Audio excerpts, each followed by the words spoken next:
વિજ્ઞાન.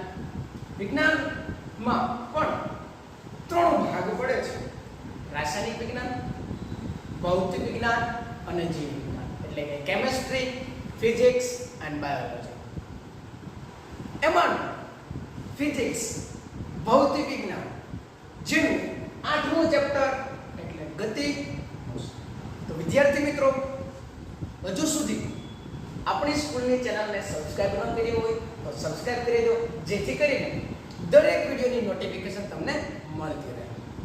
જોઈએ હવે ચેપ્ટરને. ચેપ્ટર શું કહેવા માંગે છે? ગતિ, જેને ઇંગ્લિશમાં કહેવાય છે મોશન. મોશન એટલે ગતિ. તો રોજબરોજ તમે વિદ્યાર્થી મિત્રો જોવો છો ગતિ. પક્ષીઓ જે છે, નદીઓ પણ વહે છે, એ પણ ગતિ કરે છે. પછી તો કે વાહનો પણ ગતિ કરે છે. સૂર્યની ફરતે પૃથ્વીનું ફરવું આ પણ એક ગતિ છે. તો આ જે ગતિ છે, હવે ગતિ શબ્દ શું કહેવા માંગે છે? ગતિ છે શું? એની ડેફિનેશન આપણે આપી હોય, એની વ્યાખ્યા મારે જો એને વ્યાખ્યાયિત કરવું હોય, એની મારે જો વ્યાખ્યા આપી હોય તો બોર્ડ ઉપર તમને દેખાય છે કે જો કોઈ પદાર્થ સમયની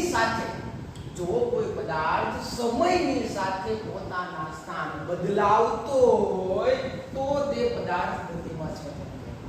ન સમજાય કાઈ વાંધો નહીં, ઉદાહરણ દ્વારા સમજીએ.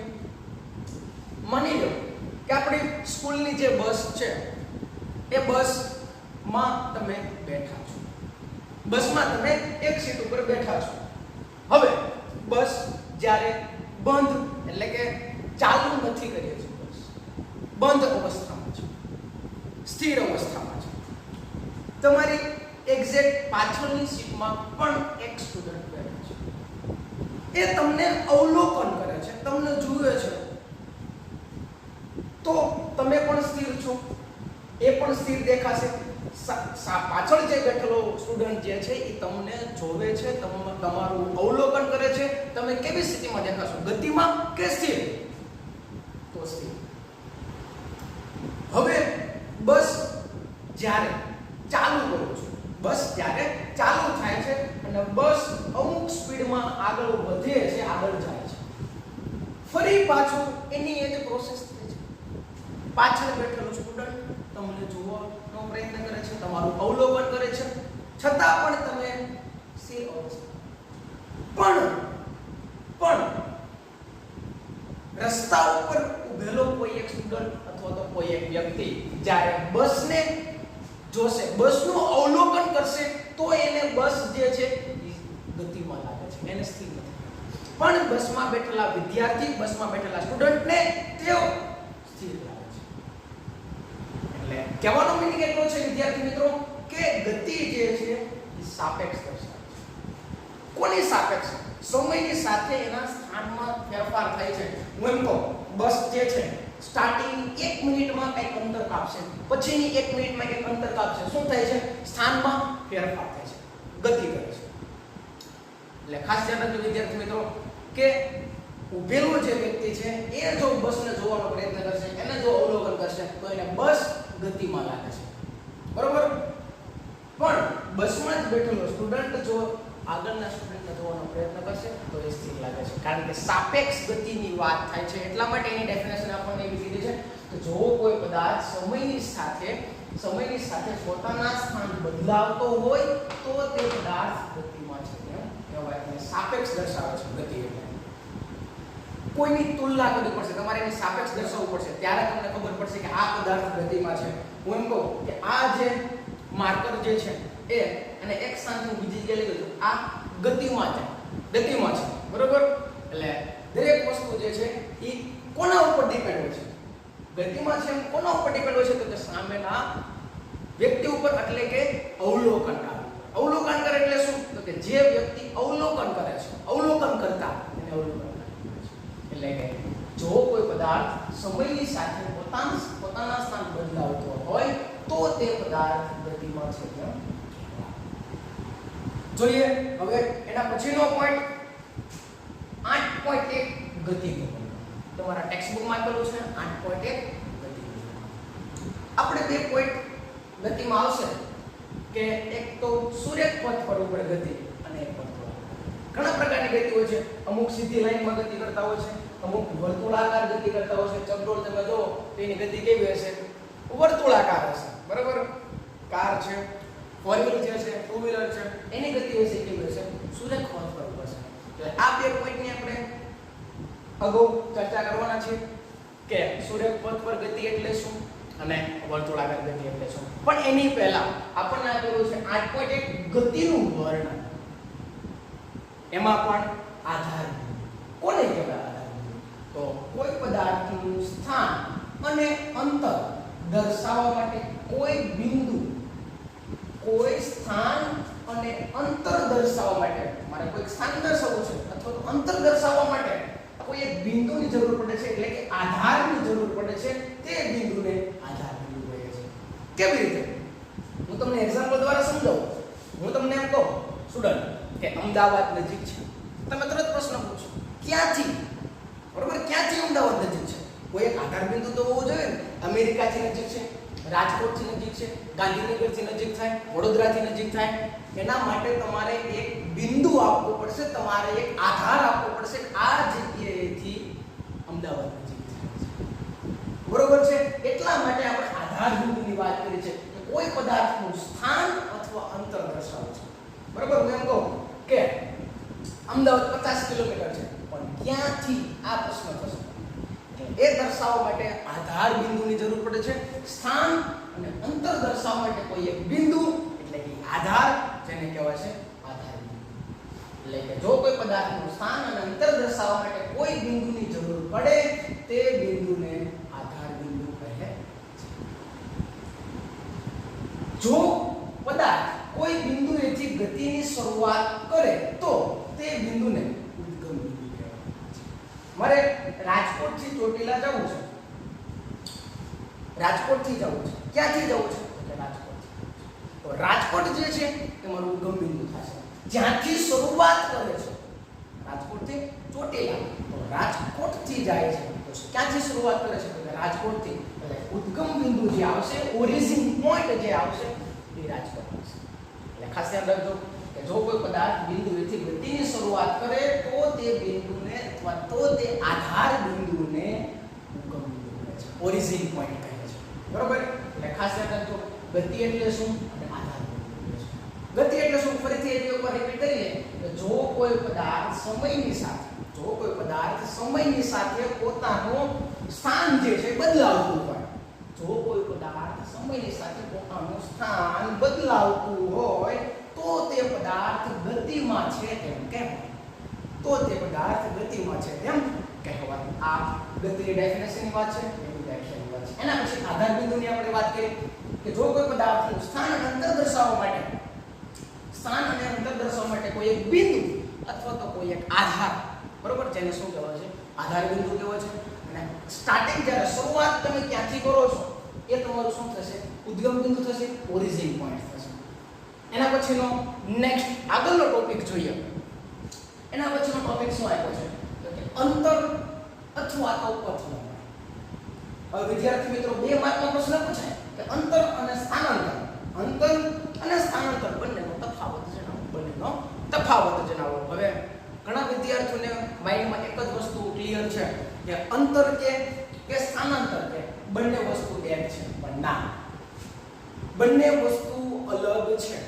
કેવી રીતે અલગ પડે છે એવું તમને સમજાવું છું. પહેલા તો એની ડેફિનેશન જોઈ લઈએ કે અંતર એટલે શું, પથ લંબાઈ એટલે શું. બરોબર? અંતર અને પથ લંબાઈ બે એક જ છે. અંતર કયો કે પથ લંબાઈ કયો, બે શબ્દો છે. હવે અંતરની ડેફિનેશન જુઓ. કોઈ પદાર્થ એક જગ્યાએથી બીજી જગ્યાએ જવા માટે કાપેલ કુલ અંતરને પથ લંબાઈ અથવા તો અંતર કહે છે.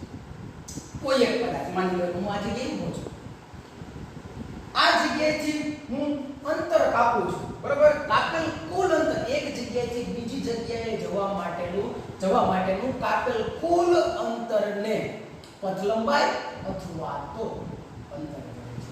ફરીથી કોઈ એક પદાર્થ છે, એક જગ્યાએથી બીજી જગ્યાએ જવા માટે, બરાબર, એક જગ્યાએથી બીજી જગ્યાએ જવા માટે કાપેલ કુલ અંતરને એ બિંદુ છે, આ બી બિંદુ છે, એ બિંદુથી બી બિંદુ સુધી આવવા માટે એક અંતર મારે કાપવું પડ્યું છે, તો તેને શું કહેવાય છે? પથ લંબાઈ અથવા તો અંતર કહેવામાં આવે છે. આ વાત હતી એ અંતરની વાત હતી, પથ લંબાઈની વાત. અંતરને શેના વડે દર્શાવાય?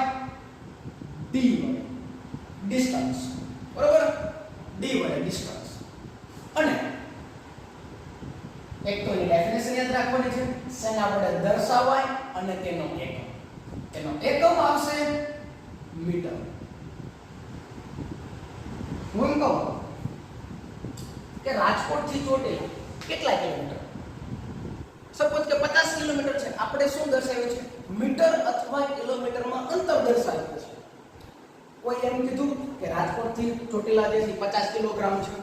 50 કિલોગ્રામ છે. 50 કિલોગ્રામ આપણે શબ્દ નથી આવતો, કારણ કે એનો એકમ શું છે? મીટરમાં દર્શાવ્યો છે. એટલા માટે એનો એસઆઈ એકમ શું આવશે?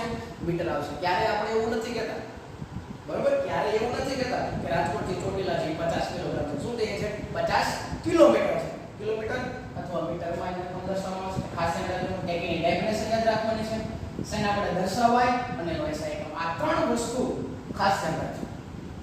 લાસ્ટમાં જેટલી પણ ડેફિનેશન આવે છે એ બધાનો એક ચાર્ટ બનાવજો A4 સાઈઝના પેજમાં, જેમાં લખવાનું અંતર, સ્થાનાંતર, પછી ડેફિનેશન, શેના વડે દર્શાવાય અને એકમ. આ ત્રણ વસ્તુ જો તમને ક્લિયર હશે તો કોઈ પણ પ્રશ્ન પૂછાય એ તમે લખી શકશો. ફરીથી આપણે રિપીટ કરીએ.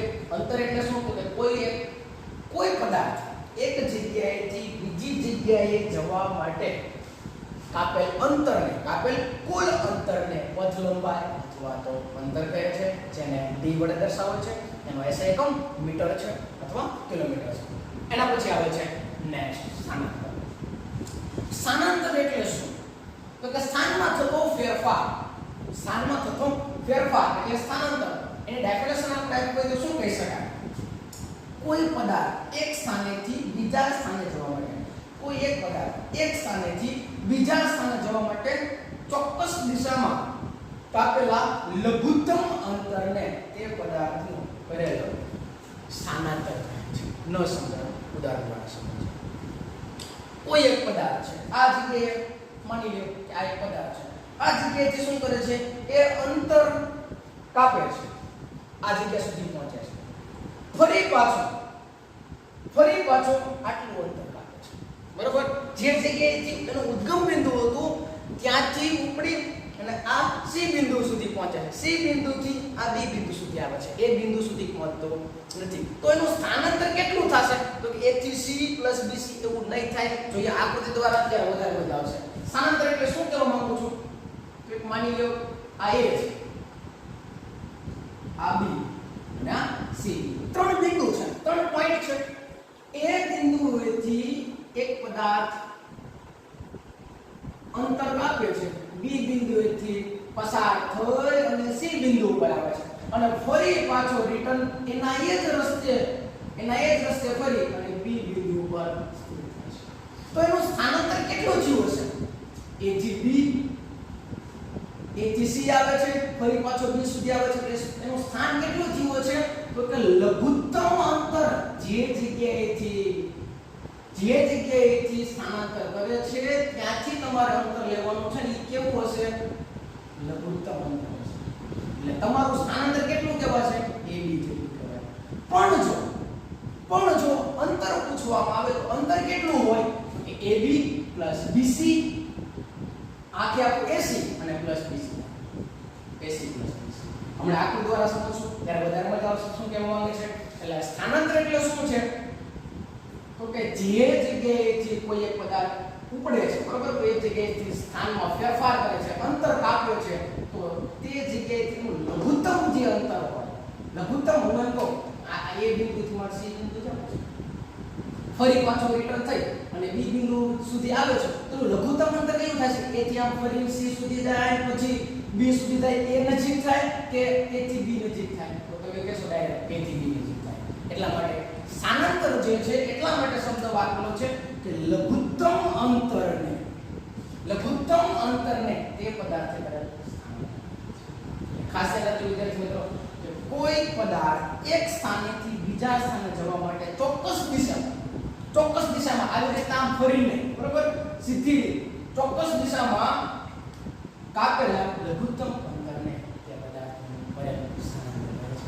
સ્થાનાંતરને પણ અંતરનો જે આપણે ડિસ્ટન્સ વડે દર્શાવીએ છીએ એ જ વસ્તુ તમે d વડે દર્શાવી શકો, કારણ કે અંતરનો જે એક ભાગ સ્થાનાંતર છે. બંને સરખું નથી એમ નથી, બંને સરખું છે એવું નથી કે બંને વસ્તુ અલગ છે, પણ અંતરનો જે એક ભાગ શું છે સ્થાનાંતર, એને પણ તમે d વડે દર્શાવી શકો છો અને એનો SI કોમ્પોનન્ટ શું છે એટલે સ્થાનાંતર અને અંતર બંનેમાં હજુ એનો ડિફરન્ટ હું તમને 3 કન્ડિશન દ્વારા સમજાવીશ ત્યારે વધારે મજા આવશે. ત્યારે તમારો કન્સેપ્ટ જે છે એ ક્લિયર થઈ જશે કે સ્થાનાંતર અને અંતરમાં હજુ કેટલું વેરિએશન છે, કેટલો ફેરફાર આવે છે. એ આપણે તમે કન્ડિશન તમે આપણે ત્રણ જોશું ત્યારે વધારે મજા આવશે. ચાલો જુઓ નેક્સ્ટ આપણને એક ફિગર આપેલી છે. અંતર છે 0 થી લઈ અને 60 કિલોમીટર સુધી. માની લો કે આ કિલોમીટરમાં દર્શાવેલું છે, તમારી ટેક્સ્ટ બુકમાં તમને આપેલું છે. આ ઉદ્ગમ બિંદુ છે O, ઓરિજિન પોઈન્ટ. કોઈ એક વ્યક્તિ ઓરિજિન પોઈન્ટ ઉદ્ગમ બિંદુથી ચાલીને C માંથી પસાર થઈને C બિંદુમાંથી પસાર થઈને B બિંદુમાંથી પસાર થઈને A બિંદુ સુધી પહોંચે. સમજો ઓરિજિન શું કહું છું કે કોઈ એક વ્યક્તિ છે કે ઉદ્ગમ બિંદુ O માંથી નીકળે છે, બરાબર, ત્યાંથી એ ચાલવાનું ચાલુ કરે છે, અંતર કાપે છે, C બિંદુમાંથી પસાર થાય છે, B બિંદુમાંથી પણ પસાર થાય છે અને A બિંદુ સુધી પહોંચે છે. એટલે હવે તમે સમજી શકો એનું અંતર કેટલું હશે તો કે O થી A સુધીનું એટલે કેટલું અંતર તો કે 60. અંતર કેટલું છે 60. હું એમ પૂછું સ્થાનાંતર કેટલું હશે તો પણ તમે કહેશો 60 પણ ફરી પાછો એ વ્યક્તિ એ ઉપર સ્થિર થઈ ફરી પાછો એના એ જ રસ્તે ચાલવાનું ચાલુ કરે છે અને B બિંદુમાંથી પસાર થઈને C બિંદુ ઉપર સ્થિર થાય છે. C બિંદુ પર શું થઈ જાય છે સ્થિર થઈ જાય છે. તો કાપેલ અંતર કેટલું હોય? C બિંદુમાં સ્થિર થાય છે તો કાપેલ અંતર કેટલું હશે? હવે જોજો અંતર અને સ્થાનાંતરનો ડિફરન્ટ હવે તમને સમજાઈ જશે 100%. ફાઇનલ કાપેલ અંતર કેટલું હશે તો કે O બિંદુમાંથી એ વ્યક્તિ ચાલવાનું ચાલુ કર્યું ત્યાંથી લઈ અને A બિંદુ સુધી આવે છે. A બિંદુ સુધી આવે છે એટલે એ કેટલું અંતર છે OA. ફરી પાછો A થી લઈ અને ત્યાં સુધી જાય છે તો કે C સુધી જાય છે એટલે પ્લસ AC.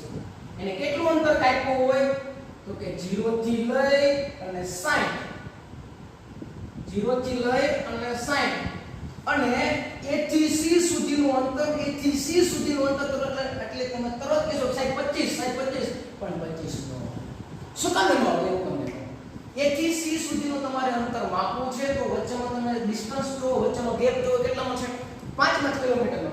5 10 15 20 25 30 અને 35. A થી C સુધીનું અંતર કેટલું હશે 35 એટલે ટૂંકમાં કહેવાનો મીનિંગ એવો છે 60 ને 35 95 કિલોમીટર એનું અંતર કાપ્યું છે. કાપેલ અંતર કેટલું હશે 55 કારણ કે O બિંદુમાંથી નીકળે છે ત્યાંથી ઉપડે છે A બિંદુએ સ્થિર થાય છે C અને D બિંદુમાંથી પસાર થઈને ફરી પાછો એના એ જ રસ્તે C બિંદુ પર સ્થિર થાય છે એટલે એનું અંતર કેટલું થયું હશે 55. હવે જોજો હવે સ્થાનાંતર આપણે મેળવવું છે. શું મેળવવું છે સ્થાનાંતર. હવે બંનેનો ડિફરન્સ તમે કહેશો સાહેબ હવે સમજાય. સ્થાનાંતર મેળવવું છે. સ્થાનાંતરમાં શું શબ્દ વાપર્યો છે લઘુત્તમ અંતર. સ્થાનાંતર કેટલું કહેવાય તો કે O થી લઈ અને A સુધી પહોંચે છે ફરી પાછો C બિંદુએ સ્થિર થાય છે પણ એનું લઘુત્તમ ઉદ્ગમ બિંદુ હતું ત્યાંથી જે જગ્યાએ છે એનું લઘુત્તમ અંતર કેટલું થાય તો કે O થી C જેટલું. કેટલું થાય O થી C જેટલું. આ જગ્યાએ સ્થિર છે તો તમારે જે જગ્યાએ ચાલી ફરી પાછું ત્યાં સુધી પહોંચે છે એ જગ્યા બરોબર જે જગ્યાએ સ્થિર થાય છે એ જગ્યા તે બિંદુ અને ઉદ્ગમ બિંદુ છે ને લઘુત્તમ અંતર સ્થિર થવા માટે સ્થિર જે જગ્યાએ થયો છે ત્યાંનું અંતર કેટલું હશે એનું તો કે O થી C હોય. O થી C એટલે કેટલું હોય 25 કિલોમીટર. આ સ્થાનાંતર છે અને આ એક અંતર એટલે શું અને સ્થાનાંતર એટલે શું હું એમ કહું કે હજી એકવાર કન્સેપ્ટ ક્લિયર કરવા માટે એક ઉદાહરણ લઈ લઈએ. રાજકોટ થી જામનગર જાવ છો. રાજકોટ થી જામનગર જાવ છો માની લો કે રાજકોટ to જામનગર 100 કિલોમીટર છે. રાજકોટ થી જામનગર 100 કિલોમીટર છે. ફરી પાછા જામનગરથી સાંજના સમયે તમે પાછા રાજકોટ આવો છો, રાજકોટથી જામનગર જાઓ છો, જામનગરથી પાછા રાજકોટ આવો છો, એટલે એ તમારું કિલોમીટર કેટલા થઈ ગયા છે? 200. કેટલા કિલોમીટર થઈ ગયા છે?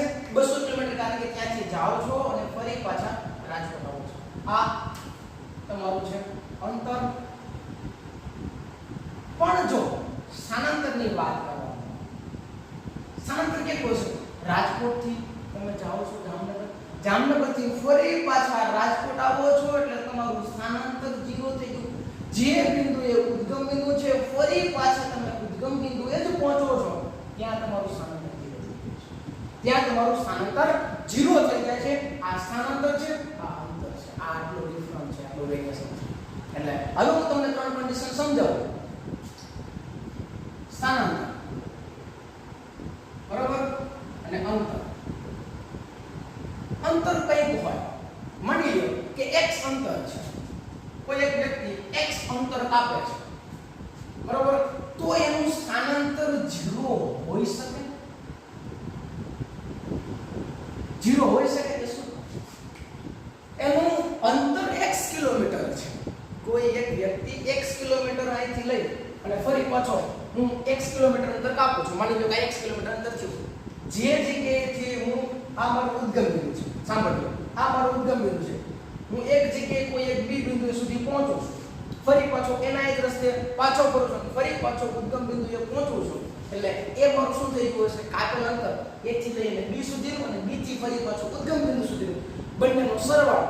જેટલું અંતર હશે બંનેનો સરવાળો થઈ, માની લો કે x કિલોમીટર અંતર કાપે છે, ફરી પાછો હું ક્યાં આવું છું? ઉદ્ગમ બિંદુએ જ આવું છું, તો એનું સ્થાનાંતર 0 હોઈ શકે. જેમ એક્ઝામ્પલ એક, હું રાજકોટથી જામનગર જાઉં છું તો એ 100 કિલોમીટર છે, ફરી પાછા જામનગરથી રાજકોટ આવો છું તો એ 100 કિલોમીટર છે, તો કાપેલ અંતર 200 કિલોમીટર થાય. પણ જો એ સ્થાનાંતરની વાત કરવામાં આવે તો સ્થાનાંતર 0 છે, કારણ કે ઉદ્ગમ બિંદુએ તમે પહોંચી જાઓ. માની લો તમે ઉદ્ગમ બિંદુએ નથી પહોંચતા, માની લો કે તમે ઉદ્ગમ બિંદુએ નથી પહોંચતા અને રાજકોટથી જામનગર જાઓ છો, જામનગરથી તમે છેક રાજકોટ નથી પહોંચતા, માની લો વચ્ચે તમે પડધરી સુધી આવો છો, છેક રાજકોટમાં જાઓ, તો તમારું સ્થાનાંતર કેટલું છે? તો કે રાજકોટ અને પડધરી વચ્ચેનું અંતર એ તમારું સ્થાનાંતર, કારણ કે ઉદ્ગમ બિંદુથી લઘુત્તમ અંતર તમારું પડધરી સુધી થશે, એટલે માટે શબ્દ વાપર્યો છે લઘુત્તમ અંતર, બરાબર. એટલે સ્થાનાંતર જે છે એ 0 હોઈ શકે. સ્થાનાંતર 0 હોઈ શકે. જ્યારે ઉદ્ગમ બિંદુથી શરૂઆત કરે અને ફરી પાછો ઉદ્ગમ બિંદુ સુધી પહોંચે તો એનું સ્થાનાંતર 0 હોઈ શકે, પણ અંતર x હોઈ શકે. બીજી કન્ડિશન, માની લો કે અંતર x હોય અને સ્થાનાંતર પણ x હોઈ શકે. બંને સરખું હોય, સ્થાનાંતર અને અંતર બંને સરખું હોઈ શકે? હોઈ શકે. શું કામ હોઈ શકે? કે સમજો આ દાખલાની અંદર રાજકોટથી જામનગર જાવ 100 કિલોમીટર છે, આ એનું અંતર છે. રાજકોટથી જામનગર 100 કિલોમીટર. સ્થાનાંતરમાં રાજકોટથી જામનગર જાવ છો કેટલું થાય છે? 100 કિલોમીટર. તમે રાજકોટથી જામનગર સુધીની, કારણ કે ઉદ્ગમ બિંદુથી લઈ અને તમે જે જગ્યાએ સ્થિર થાઓ છો એ અંતર, એટલે તમારું સ્થાનાંતર કેટલું થશે? એ પણ 100 થશે. અંતર પણ 100 થશે અને સ્થાનાંતર પણ 100 થશે, અને બંને કેવું થશે? સરખું થશે. એટલે આવી પણ કન્ડિશન હોઈ શકે, બંને પણ સરખું થાય. હવે એવું બને અંતર 0 હોય અને સ્થાનાંતર કંઈક હોય. અંતર 0 હોય, હું આ જગ્યાએ ઊભો છું, હું અંતર જ કાપું, આની આ જગ્યાએ ઊભો છું, એનું સ્થાનમાં કંઈ ફેરફાર થાય છે? નથી થતો, તો એનું અંતર x હોઈ શકે નહીં, બરોબર. એટલે આ કન્ડિશન ખાસ યાદ રાખજો. એટલે ફરી પાછું એક વસ્તુ તમને સમજાવું કે સ્થાનાંતર અને અંતર બંને એક સરખું હોઈ શકે, બંને એક સરખું હોઈ શકે. અને પ્લસ બીજી વસ્તુ કે અંતર કરતા સરખું હોઈ શકે અથવા તો અંતર કરતા સ્થાનાંતરનું માપ ઓછું હોય. અંતર કરતા સ્થાનાંતરનું માપ ઓછું જ હોય અથવા બંને સરખું પણ હોઈ શકે અને એના કરતા ઓછું પણ હોય અને 0 પણ હોઈ શકે. ક્યારે અંતર કરતા સ્થાનાંતરનું માપ વધારે નહીં, બરોબર. એટલે તમે કન્ડિશન યાદ રાખજો. તો વિદ્યાર્થી મિત્રો, અહીં આપણે 8.1 જે છે ગતિનું વર્ણન એને પૂર્ણ કરીએ છીએ. ફરી તમને એકવાર કહી દઉં કે ગતિની વ્યાખ્યા, આધાર બિંદુ, અંતર અને સ્થાનાંતર પોઈન્ટ ટુ પોઈન્ટ તમે યાદ રાખશો એટલે દરેક જે છે એ ડેફિનેશન શેના વડે દર્શાવો છે એકમ બધી વસ્તુ તમને યાદ રહી જશે. વિદ્યાર્થી મિત્રો અહીં આપણે લેક્ચર પૂર્ણ કરીએ છીએ. ફરી પાછા નવા વિડિયો સાથે નવા ટોપિક સાથે મળીશું. Thank you. જય હિન્દ.